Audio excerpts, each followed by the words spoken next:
Welcome to Live Daf, your online Daf Yomi Shir. Shalom Aleichem and welcome back to today's Daf Hayomi, which is SOTAH Daf Hey. We are at the Mishnah, which is line 2 from the top. So we have an Isha who had undergone kinoi and stira. She was warned and violated that warning and went to hiding with this man, in which case we take her to that next step, which is described in the next Mishnah. Keitzad oisila. So how does the husband go about continuing this process, ultimately leading to the drinking of the waters in the Beis Hamikdash? Keitzad oisila. So what does he do with her? Malich lebezdin sheba'osim makom. Firstly, he brings her into the local city bezdin, who prepare them for the journey up to the grand bezdin, the bezdin hagadol in Yerushalayim in the Beis Hamikdash.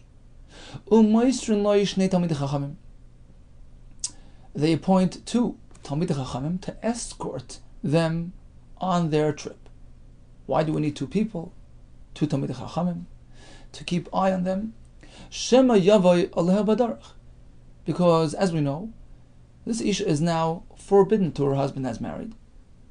There's even an Isser Yichud, according to this Shita of Tanakama. We treat her like a forbidden woman, in which case we have to have guards with them, two Talmidei Chachamim to keep an eye on them, to prevent any interaction as married. Shema Yavai Aleh Baderech. Rabbi Yehuda Omer, no need. Husband is fully trusted in this matter. Ba'alo ne'eman aleh. Asks the Gemara, okay, so they need company to avoid yichud issues. But why do we need a total of 3 men? We know that typically, this is a Mishnah in Kedushin, one woman may be misyached, may go into a private area with 2 men. They're embarrassed of each other. There's no concern of interaction with her as married. So in this case, all we need is 2 men. Why do we need 3? Trey, we have 2 Talmidei Chachamim, v'iyu, in addition to the husband, hatlasa, for a total of 3. Why do we need 3? 2 is sufficient to preempt a yichud concern. The answer is, lema, misayeh le'Rav. Perhaps this stipulation supports Rav's chidush, who tells us that in some cases, 2 men aren't enough to avoid yichud. The Amar Rabbi Yehuda Amar Rav. Lo yishon, when do 2 men suffice? Elo ba'ir, only if it's in an inhabited area. So 1 Isha with 2 Anashim, that's okay. Aval b'derech, but if they're on the road, on a journey, where there's a concern that perhaps one fellow will, go use the washroom and she'll be left with just 1 man, which is yichud, in that case you have to add a 3rd party as well. Ad the ikashleisha. Over there the heter is only if we have a woman with 3 men. Why? Because if you only have 2, shemi yitztorach echad mehem l'nekav, one will go tend to his needs, leaving her with only 1 man, which is really yichud. V'nimtza echad mehem misyached ma'erva, which leaves 1 man in a yichud situation with the erva. So Rav tells us, on the road, be extra careful, add a 3rd man to mitigate for this loss, for this possibility of 1 man vacating. So this Mishnah seems to support this idea. Look, aside from the Isha, we have how many people? Husband plus 2 others, for a total of 3, because it's baderech, which requires extra vigilance. Is this a raya to Rav? Lo, says the Gemara, perhaps not. Perhaps we're not choshesh. We don't have to add more men, even on the road. He's going, he's coming right back. It's okay. 2 men are enough. The reason why, in this case, we add 2 additional men to the husband, the reason over here is, it's a very specific purpose. We want there to be 2 witnesses, to have the ability to come report to the bezdin. Look, this husband interacted with her as married. We know, we were aware, we were there.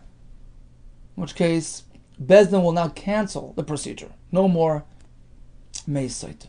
That's why we need 2 people for edus. Next question: why do we need Talmidei Chachamim? Talmidei Chachamim only Talmidei Chachamim Kuli Amuloi, ordinary people, kosher Edom, that's not enough? Why not? Perhaps this will be another raya to another aspect of Rav with respect to Hilchos Yichud. Rav tells us, Loishana, when does the Mishnah allow one Isha with two men? Elak Sher, and if they're upright people, which mitigates any suspicions. Aval Prutzen, but if they're known to be inappropriately behaving people, Afilu Asor Nami, even if you have 10 men, we have the same Isser Yichud. The concern still exists, despite the fact that we have this multitude of people here. In fact, there was a story. We have a story of 10 men carrying a woman out on bed, presenting her as dead, and then they went out of the city and they involved with her in an inappropriate manner. So we see that when we have individuals who are uncivilized, then 2, 3, 10, it's not enough. So perhaps that's what the Mishnah means. Make sure you have upright people, Talmidei Chachamim. Otherwise you're concerned, even if there are many men. Is that true? Says the Gemara, perhaps that's not the reason for the Talmidei Chachamim. The reason why we require Talmidei Chachamim in this case, the Yadi, because they have the knowledge and the awareness and the Torah background, Le'asriye Bey, which gives them the ability to warn this fellow. Look, it says in such and such halacha, such as Gemara, that you can't get involved with your wife now. She's usher to you. Otherwise, you're going to preempt the effect of the waters. The water that won't have any effect, it won't be able to test her. Be careful, keep away. So bottom line is, Tanakama tells us, husband on the way to the Beis HaMikdash cannot be misyachad with this Isha. She's now usher to him for the time being until things are verified. We need to preempt Yichud. We appoint some escorts. We need two Talmidei Chachamim. The Gemara explains why. And Rabbi Yehuda disagrees. Rabbi Yehuda says, Balo Nemon Aleh. Husband is fully trusted. He knows he's Aser. He keeps away. We don't need to be concerned about any Yichud. Forget the escorts. Tanya, we have an Abraisa, where Rabbi Yehuda tells us like this. The reason why I trust the husband, Rabbi Yehuda, Balo Nemon, you know why he's Nemon? Mikal v'chaymer, because of a Kal v'chaymer. Umani, look, even with his wife Einida, she bekaris, which has karis ramification, very severe isser.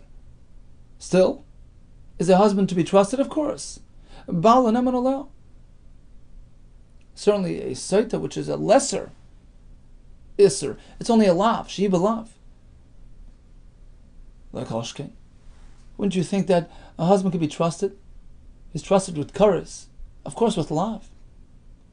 No, what did Rabbanan respond? Rabbanan, just the opposite. This argument of yours, this distinction, Hana Yusenis, if anything turns the tables around, provides reason to be more concerned by SOTAH than by Nida. The more scary it is, the more care he will take. Nida the karis chamirule umehemen.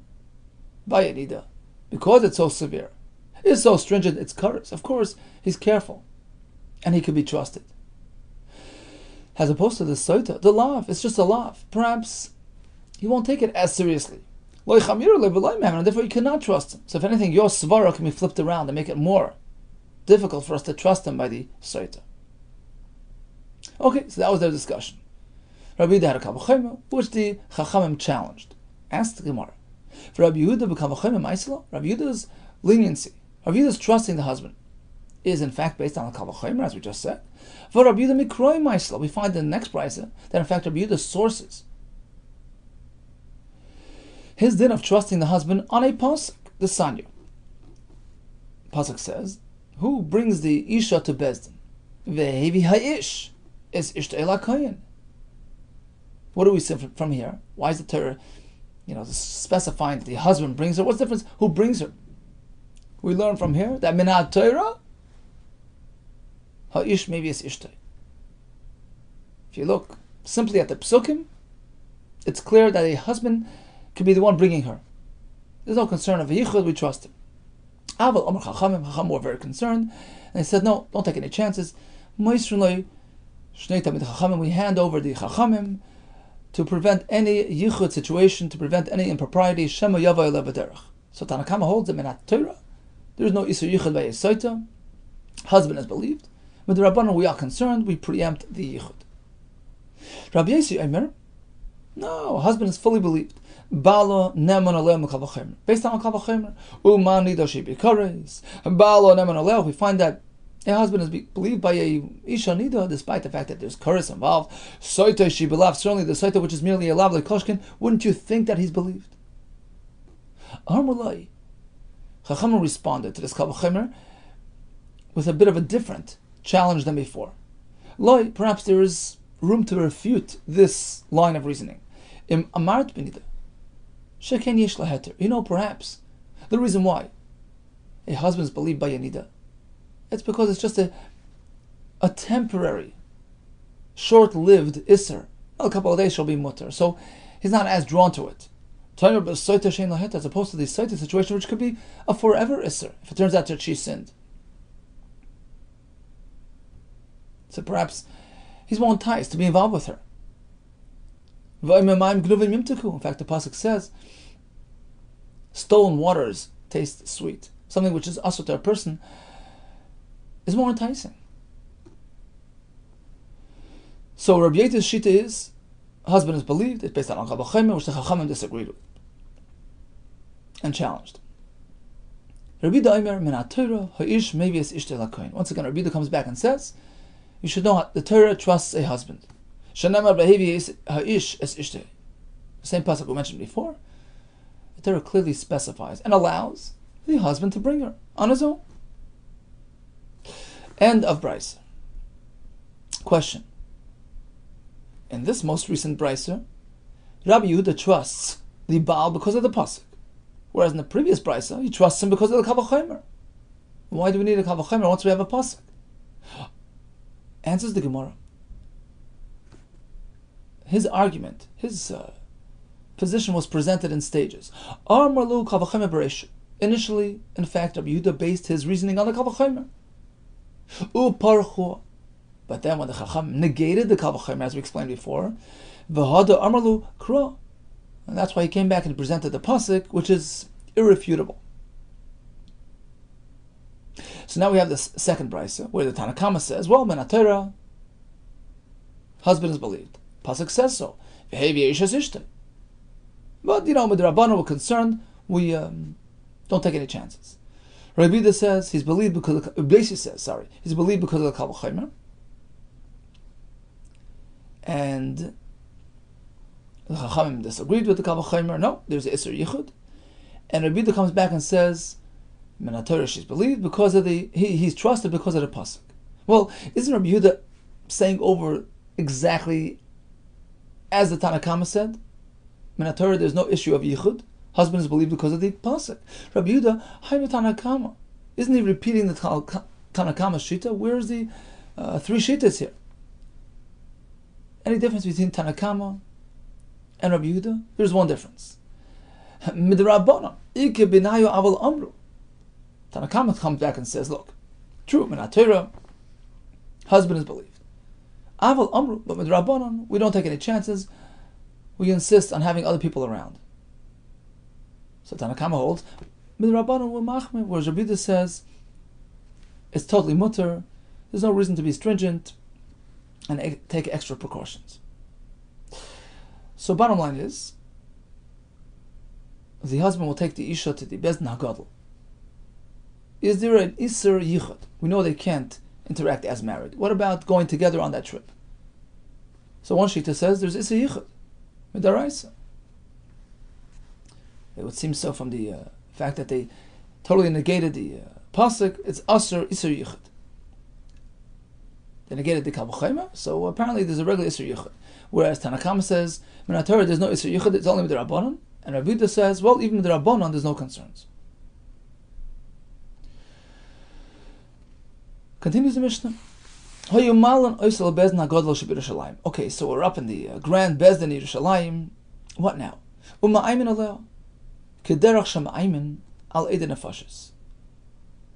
There's a Mishnah in Sanhedrin which describes the way the Bezdin issues, these warnings to the witnesses who come to testify about, some capital offense. We tell them, look, take extra care before you start speaking. Keep mindful of the, repercussions and ramifications of what you're doing, and bring about the death of a person. You got to be very careful. Make sure you're accurate in your depiction. Okay, that's Dinei Nefashos. Says the Mishnah. Just like over there, we make use of this iyum procedure. We warn and we sort of scare them off. Here as well, in similar fashion, by the Isha, who's the SOTAH, we start speaking to her a bit direct and harsh. Why? Because we really prefer, they would take the parsha of SOTAH and rub it out with the Shem Hashem on that water, and then she would be given to drink. We prefer that we avoid this whole process of rubbing out the Shem of Hashem and having her drink and all that. So we try to intimidate her. We say, look, if you're really guilty, just drop the process right now, admit, and leave your husband, and it's all over, rather than resorting to the mechikas Hashem and the mayim. So we try to intimidate her. We try to encourage her to admit. We tell her as follows: look, we understand what you went through. We can relate to your difficulties, to the nisayon that you encountered, and if in fact something happened, just admit and let's move on. Our daughter, they speak to us softly and warmly. Harbe yayin, wine has a lot to say. It can really affect a person. Oisa, wine can really disrupt a person's life and cloud his judgment. Harbe schoik oisa, schoik, frivolity and laughter and comedy can really have a profound effect on a person's mood and judgment. Harbe yaldus oisa, yalda can also can make a lot of trouble, immaturity, being childish. Harbe shchenim aroimos, and bad neighbors can really have a profound influence and effect on a person. Please, if you fell through, if you stumbled, if you're guilty, asi l'shmei hagadol, please do it for Hashem's great name, shenichta b'kedusha, which was written in holiness. Shelo yimach al hamayim, please admit, so that we can avoid this process of erasing Hashem's name. In fact, they present her with episodes from Jewish history and things which really she's not deserving of really relating to. Meaning, we speak about the fact that big gedolim, big tzaddikim throughout the Deiros, throughout Jewish history, admitted their wrongdoings. She's light years away from them. Really, there's no connection, no comparison. It's like elevating her to their status. But we do it anyways, to achieve this result, to get her to soften up and to admit. We tell her things from history, which is not really deserving of listening and being presented with and relating to, whether her or her whole family. It's something beyond them. We're speaking about tzaddikim, but we still do it to soften her heart. If in fact she turns around and says, look, you know what? I sinned, I'm guilty. Okay, that stops the process. We preempt the Meisoita. Shever is ksuvasa. Shever is lashon of a receipt. She receipts the ksuva. She gives the husband a receipt. That's it. I got my ksuva. Or she says, look, I was mezana and I lost my ksuva, and I will no longer claim the ksuba payment. And then she separates. She leaves her husband. If she insists that she's innocent, that she's pure, we take up to the eastern entranceway of the Harbais, all the way over to Shar Nikna, which was the entranceway to the Azora. That's where she would stand. That was the location where they would give the soita to drink. What else would they do there? That's where they would affect tahara on a woman who gave birth. That's where she stands to bring her karbanos.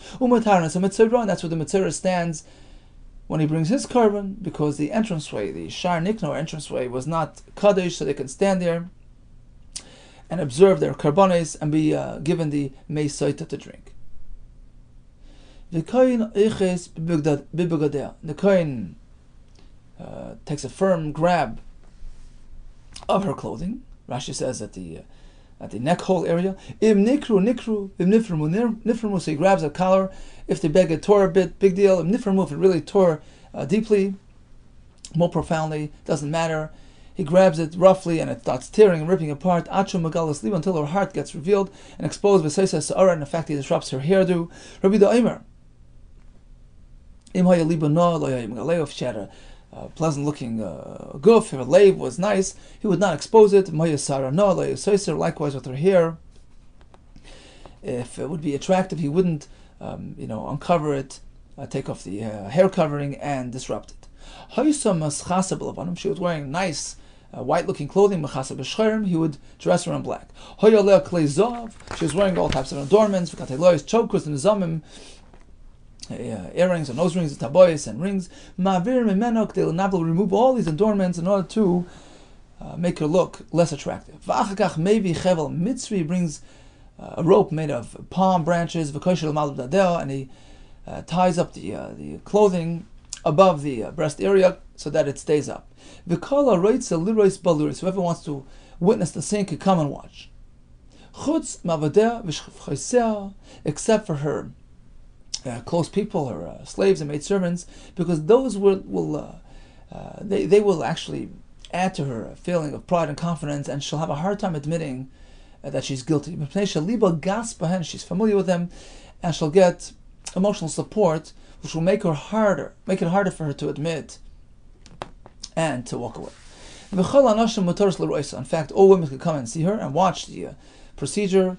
In fact, it's helpful that they all take part and learn their lesson. Right? They learn their lesson, which will help them avoid this inappropriate conduct. So the Mishnah began when we take the Isha to the Beis Din Hagadol Sheb Yerushalayim. So we know that there were 3 courts up there in Har HaBayis. 2 smaller Beis Dins made of 23 dayanim, and 1 grand 71-man dayan Beis Din, which was called the Beis Din Hagadol. So we know that the Isha has to be standing in Beis HaMikdash. That's where they would give her the SOTAH. But why do we need specifically the 71 dayan Beis Din, the Grand Supreme Court? We learned it by way of Gzeras Shava. Asya, Torah, through the words Torah. Here by the SOTAH, we have the word Torah. The Torah was the process which she goes through. The Kohen applied this whole process called Torah. We find elsewhere by a Talmud Chacham who negated the view of the Beis Din, called the Zakein Mamre, the elder Chacham who rebels against the Beis Din and does his own thing. There as well we have the word Torah. Al-Piyah Torah sheyerucha. Malahalan, just like over there, we know with certainty that he was involved with the Grand Beis Din of 71. Rashi says, who was speaking about a Makam Yuchad Lishkas HaGazas, that where the Shivim Be'echad Beis Din was located. Afkan here as well, when we have Torah in the context of SOTAH, it is a reference to the process applied by the Beis Din of B'Shivim Be'echad. So we apply iyum. We try to intimidate. We try to shake her up. We warn her. Be careful. If you're guilty, just turn around, admit, and let go. Apparently, we're not going to try to encourage her to drink it if in fact she's innocent. There's no mention of that in the Mishnah. But in the Brisa, we find both sides, the stick and the carrot. Positive and negative. Just as we warn her, if you're guilty, don't drink. Likewise, we apply the carrot. We try to push her to drink if in fact she's innocent. We tell her as follows: look, you have nothing to lose. Biti, our daughter. If you are certain and confident that you are pure and clean and innocent, don't worry about anything. Maintain your position. Maintain your innocence. Ushsi, and go ahead and drink. No problem. It's not going to harm you if you're really fine. You know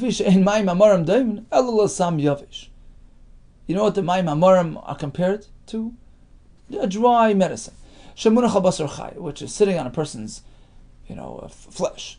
If his fresh, flesh has some sort of ailment, some sort of cut, mechalchol v'yored, so the medicine, the thing will infiltrate the body. It can sometimes be harmful.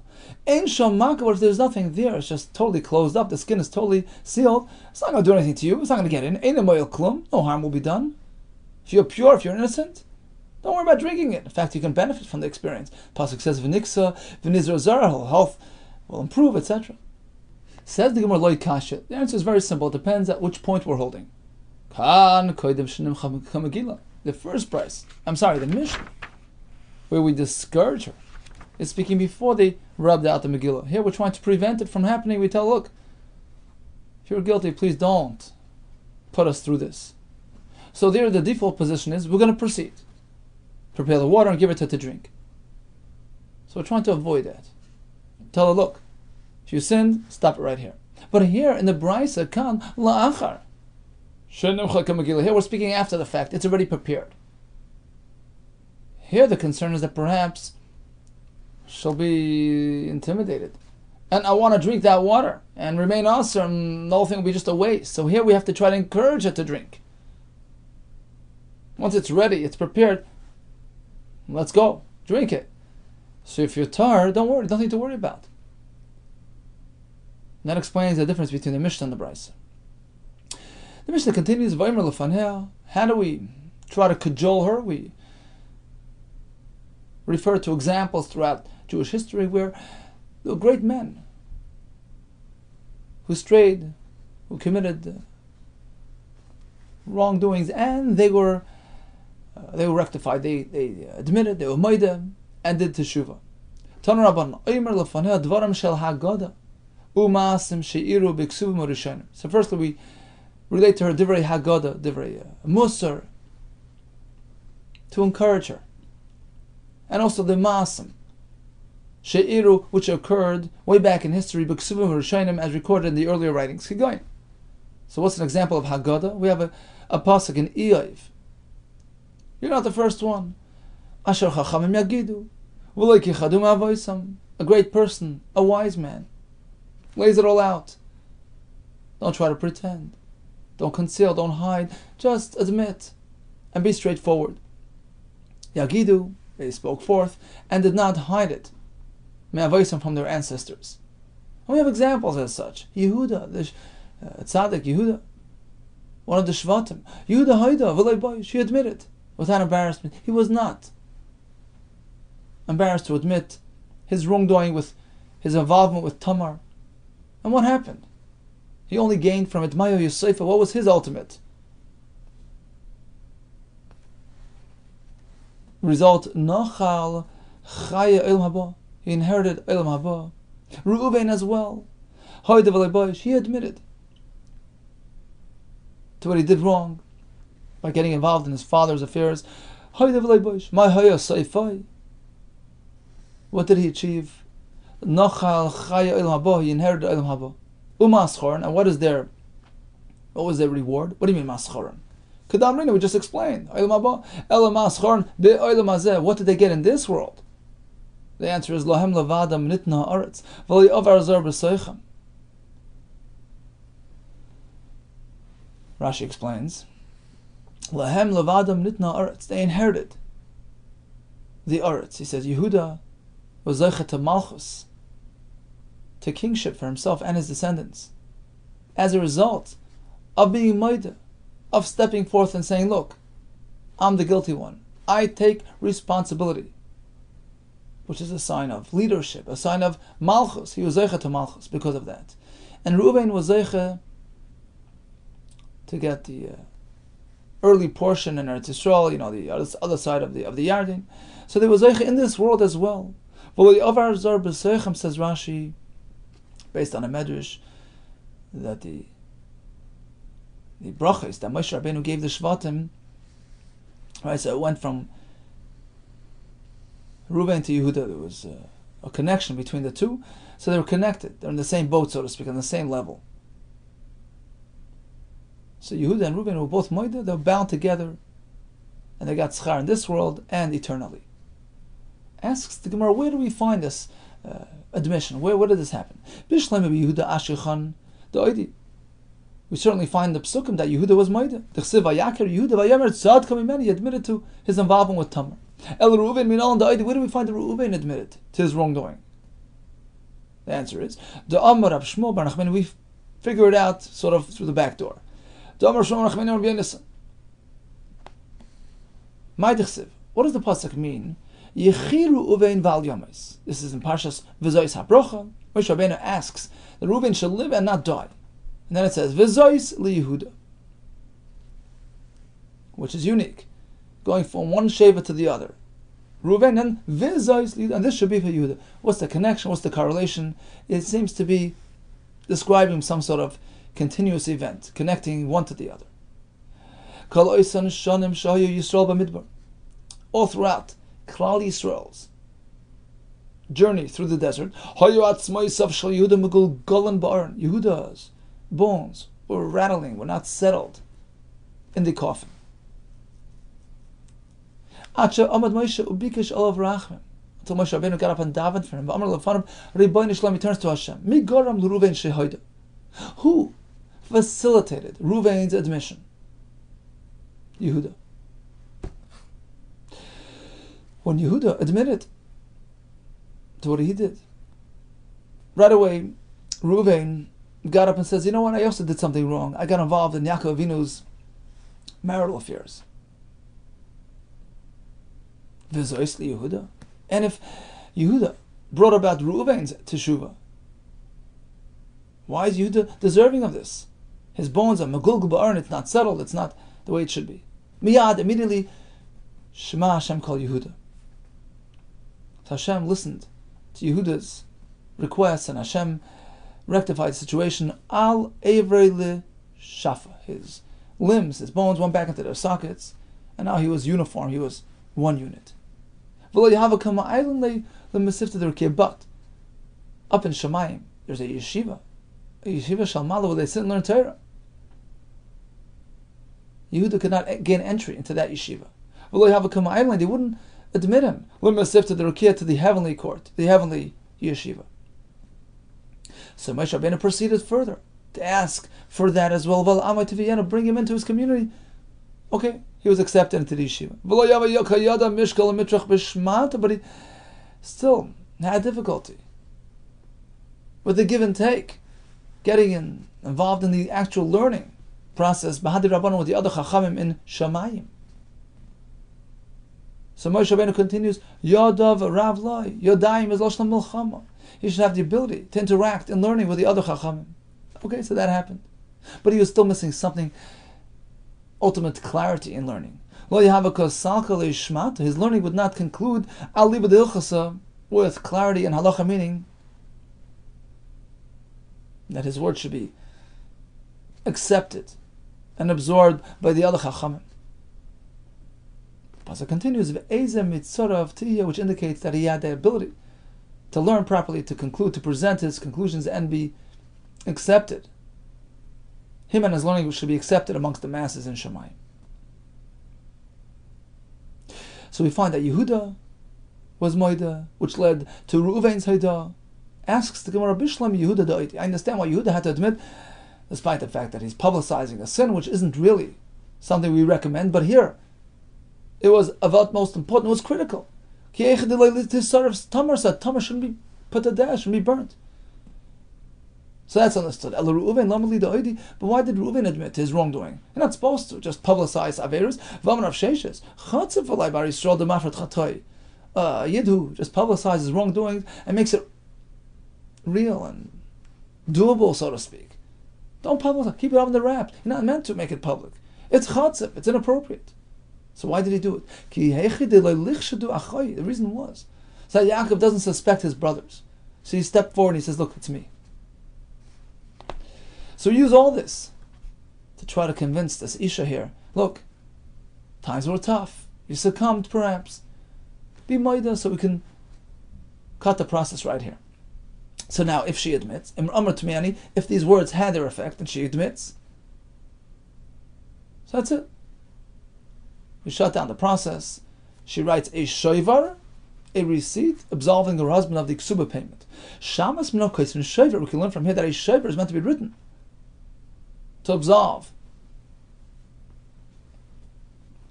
one of his responsibilities, meaning, you have a Baal Chayv, right? You have a lender and a borrower, and the borrower pays back. What happens now? There's a whole machlokes above a basra. Do we write receipts? If you write a receipt, it's very nice for the time being, but he may lose that receipt. Then comes the lender and reclaims his loan. So he has to always keep an eye and keep watch over that receipt. It's not exactly the most preferred situation. So there's a machlokes. Do we issue receipts or not? It would seem from the Mishnah that, in fact, we issue receipts. Amar Abaye, not necessarily. Tani mikaras, according to the opinion that receipts are never issued unless necessary. So here we have an easier option. Just tear up the kesuba, which preempts any further claims. Amalei Rava says, Rava, what do you mean? Vashi veres ketana. The Mishnah clearly says she gives a receipt. Elam Rava, you know why a receipt is issued in this case? B'makom she'ein kaisvin ksuba skina was speaking about a location, a city where they had a custom not to write ksuba. It was a Tanai Bezdin. It was a given that you get your money after your divorce. You don't have to actually write it, put it in a written document. So now, how can anybody prove that they paid up their ksuba? There is no ksuba to tear up. So here, everybody would agree that the best option is to issue a receipt. But otherwise, she can always keep on claiming. Let's say he'll die, she'll bring Adam that he died, and she'll get her ksuba. So basically, the only way here is through a shaver. This way he knows that any claims will put to rest. Okay, back to the beginning. We have an Isha who had Kinoi, who had Stira, and is now going to be taken to the Beis HaMikdash for Shtiyas Mayim Hamarim. First, he visits the local Bezdin, who hand over two Chachamim to keep them company to avoid Yichud, which is Asr in this case. Tanakama is concerned about the husband being alone, he's not to be trusted. Rabbi Yehuda disagrees. He says if he can be trusted in Kares, and certainly in this case it's okay. In fact, there's a pasuk, Ve'heviya ishas ishtoi, husband takes her up, don't worry about it. Yichud.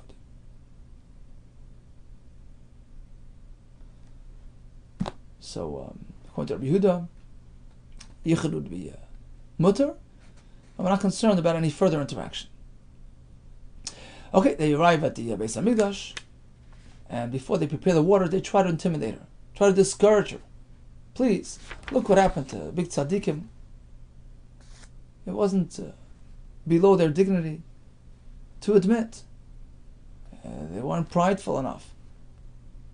Their pride didn't stand in the way of them admitting, and be maida here as well. You admit, and this way we avoid preparing this water and erasing Hashem's name. If she sticks to her guns, they actually prepare the waters, and we learn in the Brisa that we actually now encourage her to drink it. If you're tired, don't worry about it. It's not going to do anything wrong to you. We speak about how the Kohen treats her and sets her up in a less than attractive manner, all to send home the message and to try to intimidate her and try to bring home the point to everybody standing around. This is not a way to go, and this will be a proper Musar lesson for all around her to keep a disciplined life and lead a life of appropriate conduct. All the best to you, Hatzlacha Rav and Besuras Teves.